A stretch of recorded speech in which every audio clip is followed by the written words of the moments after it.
سوژه ندیم به هیترای گوسو سوژه ندیم به هیترای گوسو سوژه ندیم به هیترای گوسو.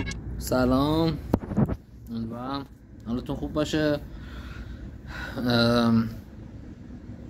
قبل از هر چیزی ویدیو رو لایک کنید، سابسکرایب کنید و برای دوستاتون بفرستید. خواستم راجع به چیزا صحبت کنیم با ریالیتی شوها، ببینیم که اوضاعشون چطوریه. اگه شما میبینیدشون میتونید راجع بهشون نظر بدید. میتونیم آروم آروم بریم، مثلا از شب‌های مافیا شروع کنیم. شب‌های مافیا سناریو اولیه‌اش باحاله، یعنی تو یکی دو بار ببینید جذابه. نقشایی داره که کمتر مثلا توی حضوری‌ها از اونها استفاده میشه، ولی بعد از این استفاده شد. همونطوری که مثلا از مافیایی که شبکه آموزش فکر میکنم میداد یا سلامتی، که از این دوتا یادم نیست، علیرام نورایی بود گرداننده، پیش از اون هم به نام تشکر بود، اونم همینطور بود. ولی شبای مافیا خب یه سری سلبریتی آوردن که خیلی هم جذاب نبودن، مهر سوخته ها بودن در اصل. شاید مثلا 3-4 تا سلبریتی اومدن تو این شبای مافیا که اسم و رسم داشتن و اصلا بعد از این بود که سر و صدا کردن. حالا منهای حامد آهنگی که مثلا با خندوانه اومد بالا و اینا، باقیشون که توی شبای مافیا بودن بیشتر مهر سوخته ها بودن، چه بخش خانوما چه بخش آقایون. سناریو باحال بود که مثلا میگذره و بعد از اون خود همین تیم میان چیزو درست میکنن. پدرخوانده توی شبای مافیا خیلی انتقاد بود که اینا یارو یه دفعه شاشش میگرفته میرفته کارش انجام بده، علکی بوده، از عوامل دوتا اینطوری میپرسیده مثلا مافیا کیه، بهش میگفتن. اونی که پولش بیشتر بوده خب قاعدتا پول میداده بهش میگفتن. اینا ثابت شده است، یعنی اگه بگردید هست ویدیوهاشون که مثلا چه میدونم علی اوجی میخوابه پا میشه میگه این مافیا، اونا همه احمقن دیگه، چی بهش میگن، گوسفندن، میگن این مافیاست. اونم میگن خب باشه، چرا مثلا ممکن علی اوجی فردا بخواد فیلم بسازه مثلا بگم بنا تو فیلمش، میگن چشم، با اون بازی میکنم، مثلا 3 تا مافیا میدن بیرون، تموم میشه بازی، تو 45 دقیقه 50 دقیقه تموم میشه و با تدوین میکنن 1 ساعت. یا مثلا برای منوچهر هادی این اتفاق میفته. بعضی از افراد اون لاما مثلا حامد آهنگی و چه میدونم حسین مهری و ایمان صفایی اینا میفهمن دیگه، اگه دقت کرده باشید یا الان نیستن یا با دل و جون دیگه بازی نمیکنن. یه سری کسای دیگر رو آوردن که اونا هم با یه دلایل دیگه توشن. بعد از شبای مافیا سناریو پدرخوانده رو طراحی میکنن. پدرخوانده نسخه اولش باحاله، نقشایی داره که متفاوتن، میشه گفت خیلی یونیک هم هست، اسم که برای نقشا گذاشتن، حتی خاصیتاشون، مدل نمردناشون و همچنان هم ما هولوش 10 تا 12 پلیر رو داریم. توی بخش بعدی دیگه یه سری افرادی اومدن که مهر زدن، یعنی اینا به صورت کلی برای آینده شون چی بهش میگن، جاپای خودشون رو صفر کردن، مثل امیرعلی نبویان، چه میدونم بهاره افشاری، مجید واشقانی و اینا، که خب پیش از این نمیشناختشون کسی، مگر تو خیلی فیلم باز بودی یا مثلا آدم حرفه‌ای بودی میدونستی مثلا اون یارو مجری بوده و مثلا فلان بوده اون کارو کرده. اینا خیلی سر و صدا کردن. بعدش باز تقش در اومد که مثلا این یارو داره میگه دور اول میچرخه، میگه من هیچ تارگتی ندارم، فردا میگه این مافیا، 3 تا مافیا رو میگه بدون اینکه مثلا شهروند ساده هم هست، مثلا دکتره. ایناش جالب نبود خلاصه توی پدرخوانده. بعد نقشایی که توی پدرخوانده بود باحال بود، چه میدونم نصراداموس داشت، بعد به هم شریکین داشت، بعد به راحتی اینا نمیمردن، مثلا لئون راحت نمیمرد حتی اگه شات میشد، نصراداموس همینطور. کارت‌های خروجی باحالی داشت توی شبای مافیا، مثلا این کارتا سر و صدا میکنه و فلان، که در حالت عادی هم شما بازی کنین کارتای وجود نداره. ولی بعد از این میدونم تو کافه ها اومدن این سناریوها رو استفاده کردن. یه سری آدم دیگه هم توی این جریان ها اسم و رسم و سر و صدا کردن، ولی اونقدر تاپ پلیرهای خاص و اینایی نبودن که بعدا کسی بخواد برنامه بسازه اینا رو ببره برای اون کاری که میخواد انجام بده. به خاطر همین خیلی موندگار نبودن. من نمیدونم از چه تایمی مثلا مریم مومن تو شبای مافیا هست، ولی بهار قاسمی من نمیدونم از چه تایمی سر و صدا کرد و اینا، با اینکه با خیلی پلیر تاپی هم نیست، ولی مثلا حسین مهری رو میتونی پلیر تاپ قرار بده.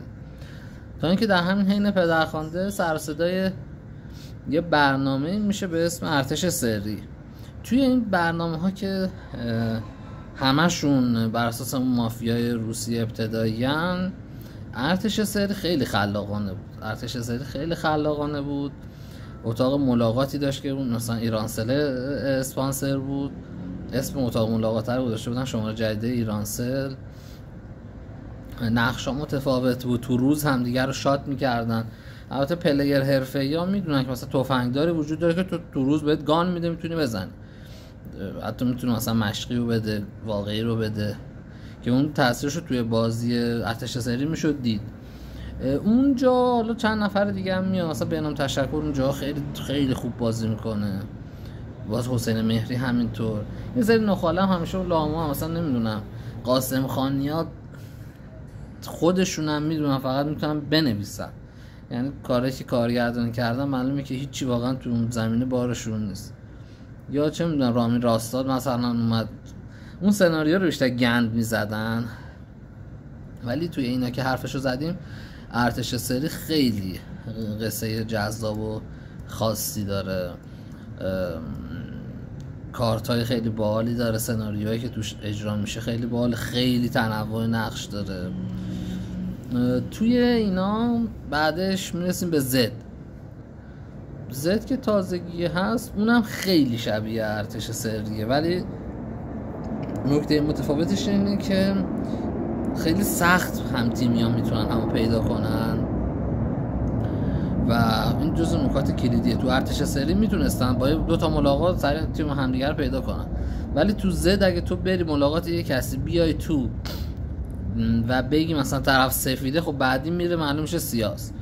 ولی تو ارتش سری این تنوع بازی خیلی بیشتر بود و جزء بهترین ریالیتی شوهایی بوده که تا به حال ساخته شده. میرسیم به پدرخوانده فصل دوم که جک گنجیشکه هست. جواب نمیده توی این تعداد، اگه 20 نفر باشن چرا، ولی توی این تعداد درصد برد شهر به 5 میرسه. خیلی سخت شهر بتونه ببره مگر اینکه طرف کارتش عوض بشه، خودزنی کنه مثلا ببرن شهروندا، یا اینکه طرف باز کارتش عوض شه مافیا بیاد تو مافیا ببره. اینا پیدا کردن جک جز محالات و حتی اگر پیداشم بکنن بدنشم بیرون باز تو بازی نشسته. خیلی احمقانه است این سناریو و خیلی سخت بتونن شهر را ببرن، به خصوص اینکه تهش مثلا وقتی که 5 تا میشن به این فکر میفتن که جک رو پیدا کنن. خب ساده ترین حالت اینه که تو وقتی 10 تایی اول بیای کسی که درست تارگت نمیزنه رو بدی بیرون، میفهمی که اون جک تمومه دیگه، بعد حالا بیا 3 تا مافیات رو پیدا کن. توی سناریوی پدرخوانده قبلی مثلا یه تیم مجید واشقانی و امیرعلی نبویان و بهار افشاری سناریوهای تاپ اونا اجرا میکنن چون توانایی شده. حالا کاری به این که ثابت شده مثلا بهار افشاری از پشت صحنه بهش کمک میکنن یا مثلا هنسفیری داره اینا نه، ولی اون سناریویی که امیرعلی نبویان میچینه و حتی بازیایی که اون 3-4 تا قسمت آخر بازیایی که میکنن و میرسه به کیاس و دست دادن ها خیلی خوب بازی میکنن، که بعد امیرعلی میاد چی بهش میگن گرداننده ارتش سری میشه، مجید واشقانی گرداننده زد، که این خب خیلی احمقانه است. بهترین بازیکن‌ها رو تو میذاری برای کاری که اصلا به دردشون نمیخوره و تواناییشو ندارن. به نظر میرسید بهتر بود از اون وری بود. بعد لای اینا حامد آهنگی مثلا بعد قهر میکنه میره برنامه دیگه میسازه. برای آخرش رو چی بگم، توی این فصل جدید میگم این جک اصلا قابل درست بازی کردن نیست. برای اینکه 15 نفر 20 نفر باشید، اول سعی کنید 3 تا مافیا رو بدی بیرون، با تلفات مثلا میشه 7 نفر، حالا شروع کنی پیدا کردن جک. یا اینکه اول جک رو پیدا کنی بعد مافیا رو. یا از تعداد کم خیلی سخت بتونی تو جک رو در بیاری. شبای مافیا زودیاک که از همه‌شون احمقانه تره. حالا نمیدونم شاید بر من اینطوریه، طرف تفنگ داره تفنگشو پخش نمیکنه، بعد تفنگو هم پخش میکنه. خب تفنگو پخش میکنه میده به یه نفر، شب اونو مثلا چه میدونم شعبده باز مثلا بستتش، تو روز طرفو شات میکنه کار نمیکنه. این دومین باگ. سومین باگ و احمقانه ترین باگ اینه که تو روز یارو میکشن میرن بیرون تشویقش میکنن. اون وقتی میره بیرون تو باید سایده بخونی که فردا استعلامت نسوزه. نمیدونم یه قورباغه است آمی به کی طراحی میکنه اصلا این سناریو. خیلی سناریو احمقانه ایه.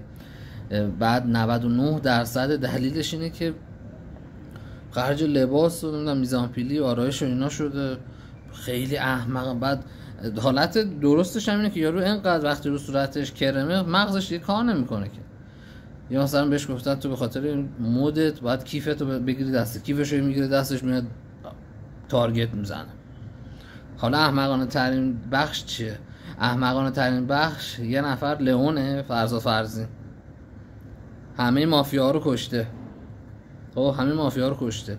کسی که سر دست داشته تو روز بلان میگه این شهر منه، تا آخرم باش بازی کرده باش دست نمیده. نمیدونم تو مغز چی میگذره، یا که اصلا میخواد بگه که لابی نکرده که بدون مافیا که بذاره مافیا ببره.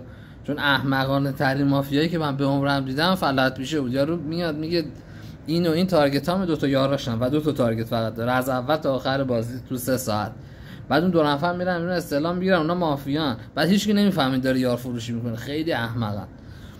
اینم بود برای شبای مافیا زودیاک. حالا نمیدونم بازم اگه ریالیتی شو چیزی هست من ندیدم که راجعش حرف بزنم با این محوریت مافیا. اونی که تلویزیونم میداد علیرام خیلی وقت ندیدم، چون دروتر از این آدم به عمرم ندیدم، نامردتر از این آدم به عمرم ندیدم. به صورت کلیش اینه که اینا بود چیزایی که تو شبکه خانگی داریم و یه خلاصه‌ای هم از اول تا آخرش راجع به ریالیتی شوها حرف زدیم. فعلا یادتون نره ویدیو رو لایک کنید، سابسکرایب کنید، ویدیو رو برای رفقا بفرستید، کامنت بذارید. فعلا